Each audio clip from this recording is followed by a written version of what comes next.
Have humans ever visited Mars?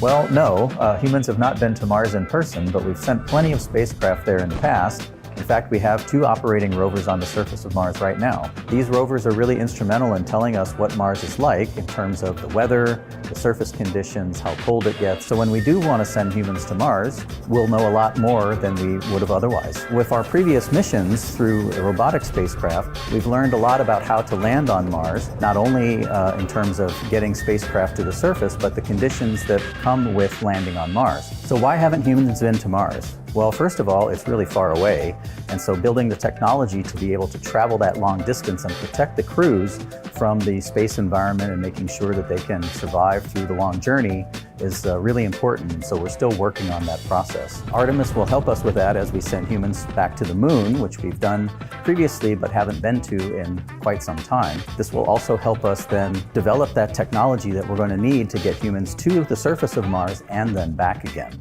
Meanwhile, while they're on the surface of Mars, they're going to need to be able to survive there for some time while they do their work. We have an experiment on the Perseverance rover, which is actually collecting carbon dioxide out of Mars's very thin atmosphere and converting that into oxygen. So not only will the astronauts be able to use this oxygen to breathe, but they can also use it for rocket fuel so that they can get back off the surface. So, have humans ever visited Mars? Well, no, not in person, but through the Artemis program, we're working on it.